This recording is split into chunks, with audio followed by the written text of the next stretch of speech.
Okay, so you can kick off at any stage, so away you go. Well, I'm Valerie Clarke, and I know that my name is spelt Valerie, and it can be spelt many different ways, but it's E-R-I-E. And Una, my father picked that one out, and I think he must have been thinking Russian, because that's a Russian name, Una. Must have been somebody he knew. And whereabouts were you born? I was born in a place called Leichhardt, Yep. and it was in a small house, and I have a picture of the house, and it was overlooking Everleigh Workshops across Erskineville Park. Okay. Well, you were born at home? I was born at home. Okay. My mother watched me being delivered through the mirrors on the wardrobe, she said. Yes.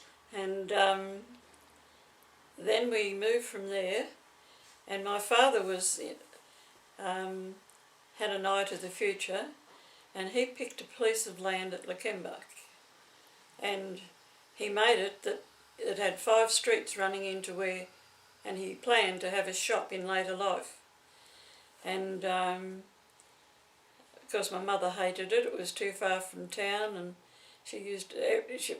nearly every day she'd go to town on the train. And she was sort of absentee mother most of the time.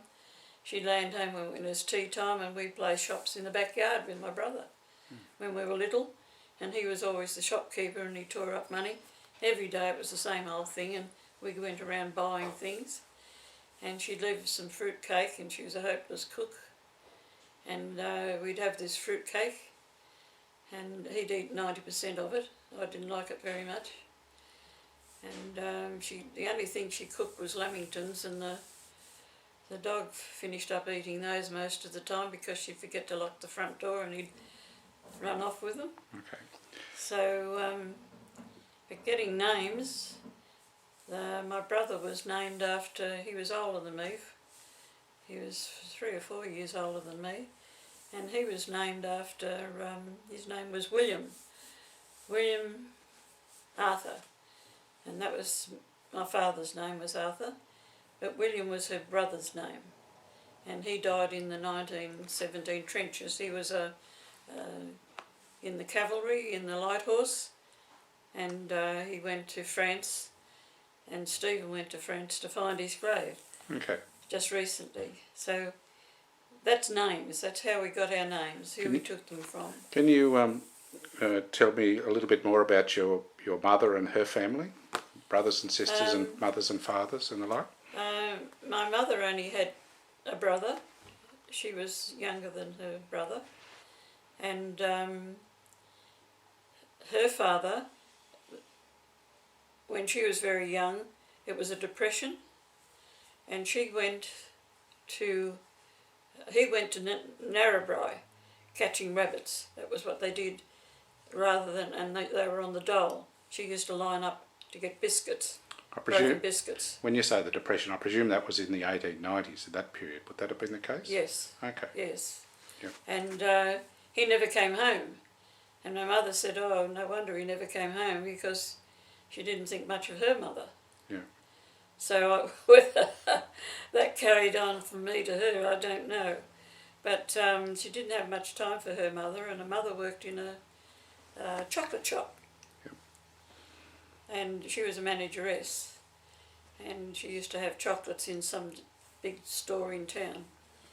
And the story goes in the family that somebody saw him in the street and gave birth to the fact that he was well and truly alive but never came home. Okay. So she married, let's think, but just stop for a minute.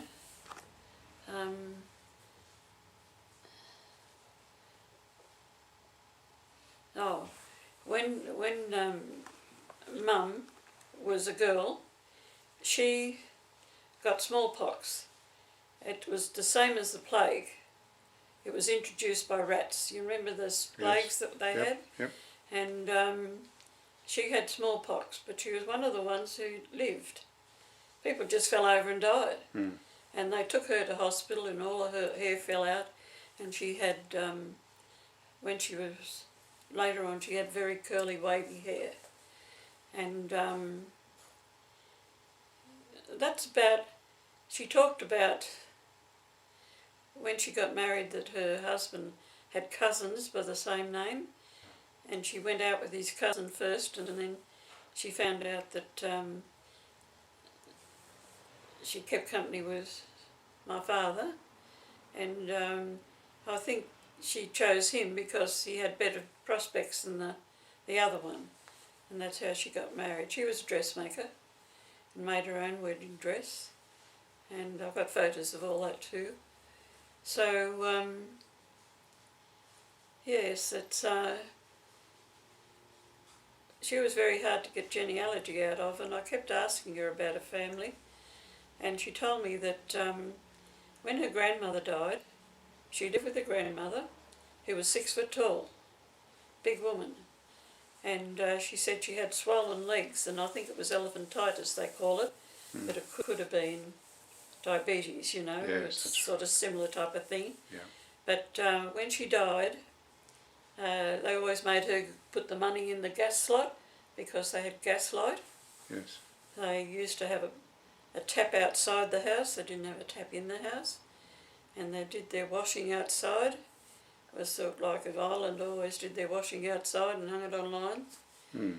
And she sort of had a lonely childhood. Yep. And she was sort of, well, she became self-centred, shall we say. And she lived her young life when she left home around Prince Alfred Hospital. And she used to like going to town on the train, and she liked those, they used to have stage shows at the Lyceum. Yep. And in those days they never had radios if you couldn't sing and project. Well, and she liked that type of thing. But my father sees a different story then. When she got married, he wanted her to go and live in the suburbs. And that was a bit of, and then I've got a picture of me sitting on a log as a baby. And that was, you don't know much in between, like about schooling or anything like that. Okay. Except that before I went to school, I was a lonely child. That my brother was off to school, see, Yes. and I was on my own a lot. Bit of a tomboy, Yep. played cricket and football and everything in the street with the kids. And as I was growing up, there was a boy across the road called Cecil Philpott. Isn't it funny, down through the years somebody said, "Did you know Cecil Philpott?" And I don't know how on earth they were related to me, but he must have told them some sort of a story. But he was in love with me. And when I got married, it broke his heart. Right. Can you maybe tell us a little bit about when you went to school, where you went to school, and what school was like for you? Well, when I finally went to school, I went to Caringbah, and I can remember not so much the younger years. They used to have kindergarten. You sort of, even though I started school, I can remember my brother getting measles and mumps, and I never had any sickness in my life at all until I was 70. Yeah. I never even used a handkerchief. Yeah. And he got all those sort of things. But how old were you when you went to school? When you started school? I suppose I was about 6. Okay. And you don't sort of register too much at that age. It's all new to you. For sure. And I was sort of, even then, even today, I stand back and I'm pretty selective who I have as a friend. Mm-hmm. And I can't say that I really had strong relationships with anybody at school. Okay. What did schoolwork consist of? What happened at school? What was the sort of things that you was everyday experience at school? From day one, I was smart. Yeah. I could learn quick. Yeah. I could always learn quickly, and I never had any trouble right through my school days. Okay. What sort of things did you do at school? We played softball, Yeah. and I discovered when I played softball I was left-handed. My brother was left-handed, but I was ambidextrous.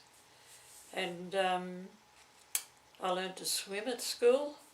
They never taught you, they just threw you at the deep end and you survived. Yep.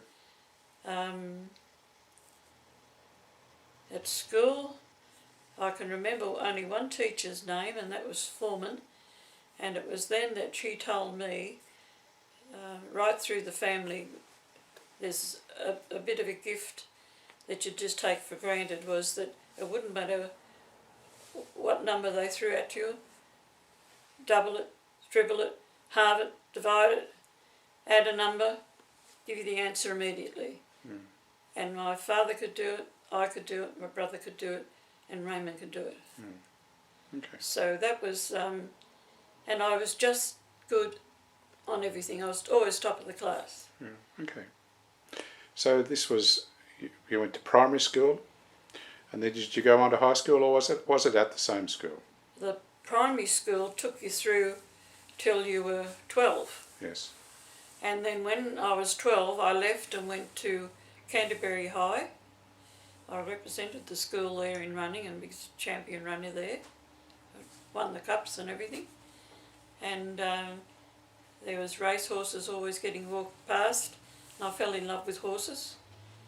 And I can remember that when I was young, I asked my father why wasn't he going to church, because they were all Catholics in our street. They all toddled off to church, and I thought, this is funny, I'm not going to church, why not? So anyway, he informs me that, well, you can go to church if you want to, and made my brother take me, which upset him a great deal, and we had to cut through the scout hall, and I learnt to tell the time. So I couldn't tell the time when I first started school. When do you learn to tell the time? Mm. He taught me the time, how to tell the time. You know, the finger up like they have in play school, and Yep. the hand points to that. Well, that's how I learned to tell the time. And I was always good at sport. And they didn't have, I can remember when I went to school playing house. And they still do it today, the kids. I notice they do it in the playground up here. And when you play school, is that you make out the rooms. Yes. And just sweep the rooms out. And I noticed at the school up here they do the same thing. Isn't that funny now? That's right. And I used to play hopscotch and skip. And I think I got the running skills because my father was a referee and an umpire, and I always went to matches of either and run around the ovals to keep warm. What sort of referee and match umpire? What sport? Oh, well, my father was involved with soccer. Okay. And he represented Glebe for years, and then he represented Australia against England and won. And he always had a medal on his, you know how they used to have a waistcoat Yes. with a chain? And he had that, but my mother went and sold that. She was a bit ruthless on selling things. Yeah. And they used to do ballroom dancing when they first went together. And I had the job when I had to do the lounge room, dining room, and they had all these silver cups and jardiniers and pickle bottles and goodness, and I had silver, and I had to clean them. Yeah. I had to dust them and keep them done, and keep this. Always had a piano. Mm. He was a clever pianist, my father. He went to university. They had some place there where they have music now, even Yes. today. And he used to take lessons, but he could remember, he could remember, he'd hear it, play it, Yes. and he never need the music. Okay. And I can remember in later life, my mother would want to go to the beaches. He said, well, you can be ready by the time I've finished Battle Hymn of the Nations, he said, well, go. And here he'd play it, on the piano. Okay. But my brother can do that, and my mother never made me practice, so I missed out. But he taught all his brothers and sisters how to play the piano. That was the thing. Yeah, certainly. In his day. Yes. He was one of 13. He was the middle son of 13, my father. Okay. So my mother used to go and visit the relatives later on in life. Okay. Can you maybe did you ever meet your father's parents, your grandparents? No, never met them. His mother died when she was 55. Yes. After the birth of the last child, and he got a housekeeper, the father, and because the mother sort of divorced herself from the family, her own family, because she said her mother was a wardrobe drinker, liked a brandy and that type of thing, and she'd come up and visit, and she'd bring a bottle with her. And one day she walked out and she was giving my father a drink, who was not a drinker. He didn't drink or smoke. He rolled a cigarette when he came home from work. He didn't smoke at work, he just had this one cigarette when he came home. And I can remember I used to roll them with one of those little machines when they came in. What sort of work did he do? He was a printer. Okay. And I suppose he could have done a lot of things, but he was a printer, and he was the head printer in the factory, which they only pulled down when they put up the tea gardens in the centre there Darling Harbour. What were they printing there? Was it newspapers or books or magazine? Do you know what he... Everything. Everything, okay. Yes, he printed everything. Okay. Okay. Printers become engineers. Yeah. Electrical engineers. They have to know how the machine operates, how to pull it to bits. Sure. If something goes wrong, they have to put it together. If somebody spelt something wrong, they have to know. Yeah. And they correct the typing and all that type of thing. Okay. And well, he was the head printer there. Yep. And then there came another depression, and I can remember that he never lost his job, but the guy next door did. And I used to say to my mother, "Why is that guy always home in the garden?" And he said, "Well, he gets paid money by the government." Yeah, well, that was... then they don't have to work. And is it any different today? That was the depression in the 1930s. Yes. Yeah, okay. Can we just go back to your teenage years when you went to high school? Can you tell us a bit about that period? And you mentioned that was at Canterbury. I went to high school, and the last year when I went to the primary school, the teacher said to me, "Well, I know you can give me the answer, but," she said, "you've got to know how everyone else gets to the answer." She said, "Because that's what you'll get judged on. Just to give an answer, you could copy it, but you have to show that you know how to do it." So she said, "You have to do that." So I went home and told my father. I said, "I've got to learn how to do it." And so he used to spend time with me, teaching me how to get the answer that I already knew. Yep. So, and you can't make a mistake. For sure. And so that was no problem. I did that. Then when I went to high school, of course, they send this report, and the headmistress took me on. And of all things, they eliminated algebra. They decided to leave algebra out of the thing. I never learned algebra, but I had no trouble with maths. Yeah. And she was the headmistress, and everything else was just I could do it. Yeah. And so how long did you spend at high school? To the very week before my leaving exams, which I was planning. My father had planned me to go to university. Yeah. And she said, "I'm going to take her out of school." I think my headmistress was going to have apoplexy. Yeah. And she was crying and going on, and my mother said, "I can't help that, I've got to live." And took me out of school and apprenticed me to Murdoch's. They're tailors. Yes. And I became a tailoress, a 5-year. I've still got the pin in there that I got for 5 years service. And I became a tailoress. Yep. And I could make uniforms and, that fine stitching on the best quality suits. Yeah. I learned all that. So where did you work with that? Whereabouts was it? That was at Town Hall. Those Murdoch's at Town Hall. Okay. And what was their Menswear. Menswear, okay. Yes, they used to make uniforms for officers and Okay. all that type Did they have a shop front, or was this just a... It was a big company because people sort of bought off-the-peg suits. Yes. And then the men come in and had suits made. Okay. And we were the tailors that made... I used to have tailors. The tailors on my table, you have to learn how to roll the collars and the canvas to make a lapel sit right.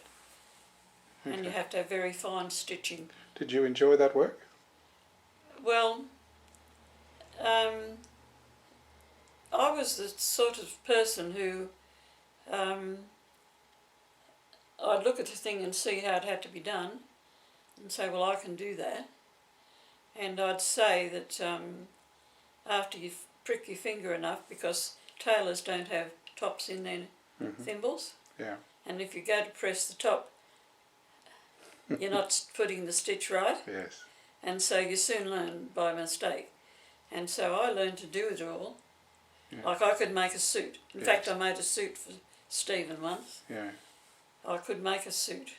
Okay. And you could get a job with a tailor afterwards in a tailor shop, so which my friend did, not me. Yeah, so how did... so you were there for 5 years doing that apprenticeship. Did you, once you'd finished your apprenticeship, did you stay on there, or did you go and do something different? Well, it was after I'd come out of the apprenticeship. At the same time, the war was still on, and my father had died, and my mother went to Cronulla and met the Dolbys, and she rented some rooms off them, and that's how I come to meet Alistair. And the Dolbys are the Dolbys from Caringbah. That's right. Okay. Just before we go in that direction, can we just go back and talk about when your father died?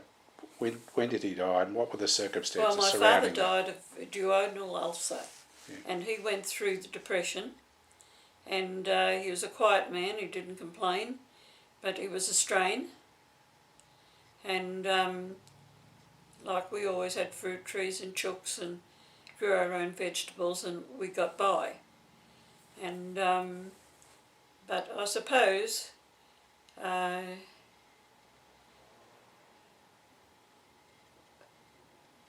he always thought that when he was ready, he would come and make a shop out of the front of the house. Yes. That was his objective. And my mother said, no way, I'm not going to be tied down to no shop. I've been tied in this house for long enough. So I think he sort of lost hope a bit. Like, that's why he taught me how to grow vegetables. Yes. And we had fruit trees, and we would be able to supply only the mundane things and have eggs. So we had chooks, I fed the chooks. Yeah. Okay. And so on. And so, although he died of a duodenal ulcer, he was concerned, I suppose, as men get older, there's always something coming up to take their place. For sure. And being younger, you don't know that. And I can remember when he got duodenal ulcers that my mother was giving him meat ground through a fine mincer, and he couldn't keep that down. Okay. And finally they put him into hospital, and when they did operate, they said that he died of no... Well, it could have been inexperienced doctor too. Yeah. That the specialist didn't do the operation. The doctor did. Yeah. And that's how he died. Yeah. He might have lived longer if he'd had an expert on the job. Could have, yes. But anyway, so that's what happened. What was the year of that? What year was that? Oh, jeepers creepers. Was it before the war, or...? It was, see, I went out of school after he died. Okay. So I must have been about 13. Okay. Okay. No. How would I be 13? If I was 3 years in high school... Yep. Well, you were born in... I'd be 15. I'd be nearly 16. Okay. All right. So, you were born in 1924? 24. So if you were 16, it'd have been about 1940, just on the period of the war. Yeah. Okay. All right. So, So you were in doing the apprenticeship during the period of the war? Yes. Okay. And you would have come out of your apprenticeship after the war? Well, there seemed to be, like the year after he died, we went to Cronulla. Yes. And if he went to Cronulla and I met Alistair, Yes. Alistair had started to play in 3rd grade in St George. St George, yes. And when he had to go for a test, they found out he's had bad kidneys, and they said, no way, and plonked him back to Clarke. Okay. And that's where we married. Okay. Just going back to the relationship with the Dolbys, and Alistair. Yeah. I mean, presumably the Dolbys and Alistair came to Sydney. Was that the way that it worked? Because I must admit I didn't make the connection between Alistair and the Dolby, you and the Dolbys, to tell you the truth. Well, Dolbys were here. Dolbys were in Cronulla. So they must have, after that period, went up to the North Coast. Is that the way that it operated, or did they have family up there? They were a branch of the Dolbys. Okay. She was a McNamara, wasn't she? Greta? I think so. Greta was at McNamara, I think. Okay. They all sort of come interrelated up there. Okay. So they're originally I never from really up there. got that one. Okay, they're originally from up there. And why did Alistair come to Sydney? Did he come to play football? What was his reason for coming to Sydney? To play football. Okay, so he come and joined St George at that stage. Okay. And when he was down here at that stage, what did he do for a job? How did he earn his money? He was in a sheet metalworks. Okay. He was working in a sheet metalworks. Okay. So the war must have started. Yes. Was on. Yeah. Because I can remember when we got engaged that the Japanese, he was bringing me home from somewhere. Yes. And we just got over the bridge and the sirens went and they made us pull over. Yeah. I said, my mother would kill me if I'm not home by 12 o'clock. Yes.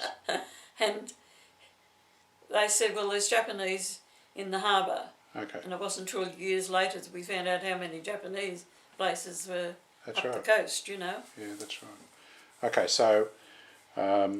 So it was about that time that he discovered he was unfit for service. Yes. I think they were calling. Yes. One was people volunteered. Sure. And then people was subscription, wasn't there? Yes. I don't know, because I wasn't really knowledgeable at that time on those things. Okay. And then he said to me, they're going to put me, I've missed the physical, Yep. I've got to go to the country. Mm. And I said, oh. And he said, well, how about we get married? Because he was 7 years older than me. Okay. Okay. So we got married in Yes. St Andrew's Church in Caringbah. Yep. Who was at the 43. wedding? Who was the wedding? Who was at the wedding? I can remember your mother there. Is that right? Yes. And the straight-faced lady, Jane, she died in Sydney, and she was a nurse, and they had families at Caringbah. Yes. Do you remember that side of the family? No. You never knew your mother did. Which side? This is Alistair's relations. Is that right? Yes. Okay. I'm not picking up on these at all. Well, Johnny knows the Caringbah. Does he? Okay. Yes. Okay. So anyway. Yep. We got married and went up there and went home to the home farm. Okay, to Corrigan. And your mum was still alive then. Yes. And we were there about 6 months, and they sent a letter saying, well, you've got to go on the land. Okay. When you said your mum was there, you mean your mum. Grandmother. Grandma. Your grandma. Yes. Yes. You'd be going for a minute. Okay, so Grandma came to the wedding. My grandmother. Yes, she came down for the wedding. So Alistair's mother. There's a photo of there somewhere of Grandma at the wedding. And she didn't like black. She always had blue on. Is that right? She wore blue, and I put her hair up for her, Okay. and all the rest of it. That's right. She did wear Yeah. blue. Yes. So, So yes. any his brothers come also to the wedding? No, No. Okay. So no. Aubrey was on the farm, and Martin was on the farm, and you just didn't. No, Aubrey might have been at the war because he was in the army. Yes, Aubrey went to war. That's right. Yeah. Yes. So your father was on the farm. He come home, and the farm wouldn't support two families. Yes. And he applied and got the job at King's Spring Grove. Okay. That was a share farm. Share farming. Okay. And during that share farming, Alistair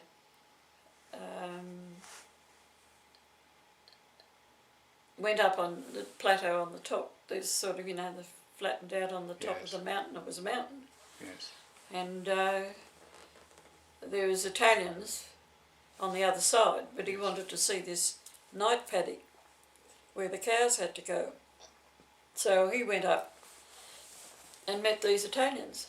And they said, "Oh, this is a wonderful place to grow tomatoes." And he said, "Is that right?" And so he had his eye on the fact that he wasn't staying on a farm forever. Yes. He didn't want to stay on a farm. And he went cane hauling when he was single. Yes. With Aubrey. Yes.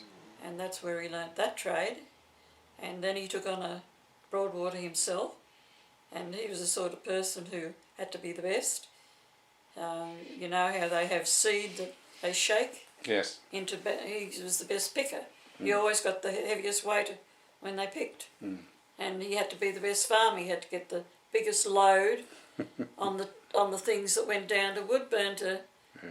He just had to be the best. Yes. And then he learned to cut hair up there at Roaches. Okay. And he came to Sydney and he was a hairdresser and he went in for the championships. He just had to be the best. So when these were the Roaches, were the hairdressers in Clarke? Yes. Okay. Yeah. The Roaches had the house at this side of the ferry. And the hairdresser used to be there. And they was a hairdresser in town. Yes. Yeah. Yeah, You remember them? Yeah, well, I know that in the later years there was Jimmy Roach who was a hairdresser at that stage. Must have been his son. Yes. Yeah. Okay. Yeah.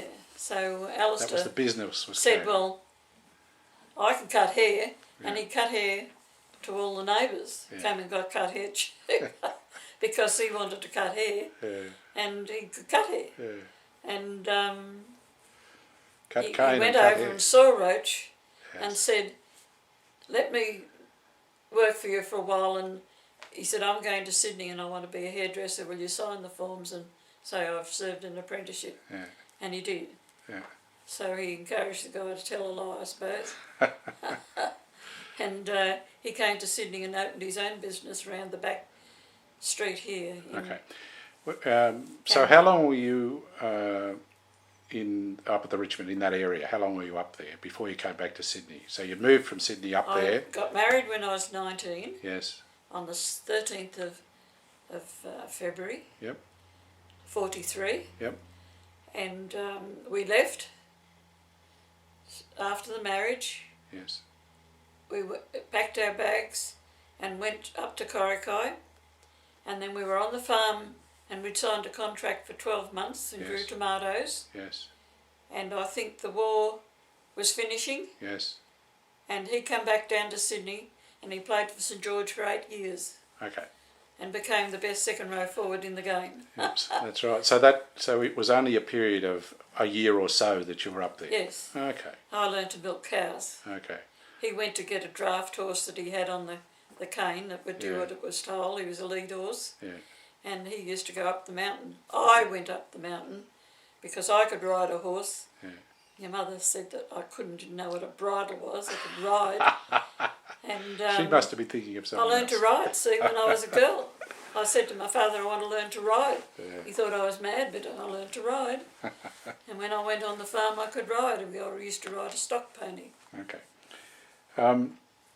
Okay, so that was a relatively short period of time, and then you came back to Sydney. And I've had a very full life. yes. Very varied. That's right. I couldn't even boil an egg. My specialty was plenty of cream in in a baked custard. Yes. And it only took bread and milk and an egg. I wrote home and said, how do you cook scones, to my mother? And she told me how to make dumplings to put in stewed apple, and my family loved it. I can remember this day, and I could boil it dry. Okay. So I learnt the hard way. Alistair did. He never complained about what I dished up would be burnt black, but he'd eat it. When you came back here, where did you live when you first came back to Sydney? When I first came back to Sydney, when we came down here, we went to a place halfway between, it's called Woolaware today. Yes. And we had a room in a house and a fire to clean the clothes, and the lady of the house would put her vegetables in my pot and finish up with more vegetables than me. So I said to Alistair, something's got to be better than this. And he bought a block of ground at Tarrant Road, and we put up a tent on that and lived in that. Okay. And that's where we moved from down at Cronulla. Okay. So he was working as a hairdresser, barber at that stage? Yes. Was he a barber or a hairdresser? What would he have called himself? A hairdresser. A hairdresser. Yeah. Okay. So he worked in that when you first came back, and he worked in that all his life, effectively, yes. didn't he? Okay. All right. Can you tell us about the period when he played football? What stands out in your mind about that period of time? I mean, clearly he was a good footballer, and he played in first grade in the grand finals and all those things. But there's one bit that did come back to me. Yeah. That when he first come down here, he stayed in Judd Street, Banksia. Yep. That was when we first came down, and he was one of the selectors for the team. And we stayed there because I can remember Beverly was only little, and I put my umbrella up one day, and I always grow vegetables anywhere I go, and I had a row of beans, and I put the umbrella up, and my engagement ring flew off my hand, and I nearly died. And I went looking for it in the garden and found it. You wouldn't read about it, would you? And I found my engagement ring. So we were at Judd Street before we went to that place at Cronulla, and they told him that in those days you had to be in an area. Yes, had to live in the area. Yes. Okay. And although Banksia would have been in his area, Yeah. I said to him, I can't. Murray even came and stayed there in a room at the back for a week. But he couldn't stay there for long. And this kidney trouble, and I heard you talking about your father when he died had trouble with his back. I'm wondering, I don't know, that he used to pass black urine. He was in agony with his back. And I went to a doctor and I said, I've brought a specimen of my husband. I said, he won't come because he won't admit that he's weak in any way. And I said, but he nearly dies with agony. And he was a foreign doctor, and he said, I'll give you a script to take to Washington Holes Patterson. And he said, all this is herbs. And he said, it'll have to be specially brought in and ground. And it was like magic. As long as he took the medicine, and he didn't eat pastry or cakes or rich food. And it was a curse of my life that anywhere he went, he'd eat these beautiful cream cakes that he used to have before he married me.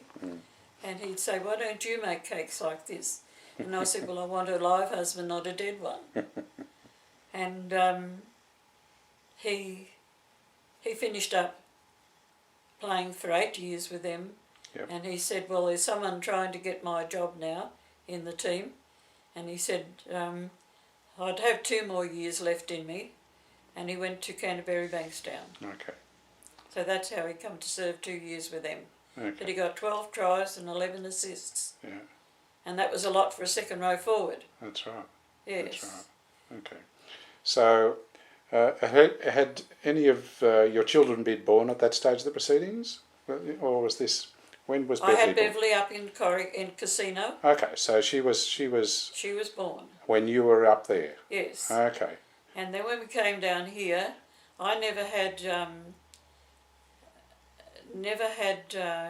Diane till we moved into the house, and I had a few years in between. Okay, so she There's was 5 years between Diane and Beverly. okay. Now, when she was born in Casino, Beverly. Beverly? So when you were up there, she was born in the hospital up there, or did you live in Casino? Did you move to that No, area? we went from the farm. From Springgrove. Yes. Okay. Yeah. Okay. All And right. I can never get used to pregnant women today walking around with this huge protruding stomachs. And I thought, hasn't someone told them they can be modest? Yes. And they just, just take a delight in wearing this big bump in front of them. So Beverly was born up there, and Yes. Diane she's about my age, so she was born in 1948, probably, something around that stage. Okay, so this was all going on She's while... 62, what are you? You might be, I'm not 60 till November. I don't think she's that much older than me. No. She must be 60. No. Okay. Okay, so that was... you had 2 kids at that stage of the proceedings while the football was going on and the hairdressing, and when did Every you... 3 years I had another one. Okay. He'd say, are you sure? And I'd say, yes, I'm sure I can have another one, because by that time we were doing well in business. Yeah, okay. So you lived in a tent for a period of time when you bought the land. Well, when did we put up a tent. Yes. And first of all, we had a caravan. It was, we had a tent. Yes. And I got pneumonia when I was in the tent. Yeah. I nearly died. Yes. And anyway, that sort of was a bit of a blank to me. Okay. I finished up in hospital for a week or two. But anyway, then we built a garage, and we had I can remember Beverly leaning over the fence telling people that we were going to have another little girl in the family. And we were in a garage. And when the garage was built, we had a cot. And Diane was born with this respiratory problem, and she had to have the foot of her bed up to drain the... Apparently in England it's a thing that's done to drain the bronchial tubes. Yes. And she learnt to spit. Would you believe it? She'd spit when she was 2. I'll have to ask her whether she can still do it today. So, yes, so anyway, she got right. By the time she was going to school, she was right. We stop. Yeah.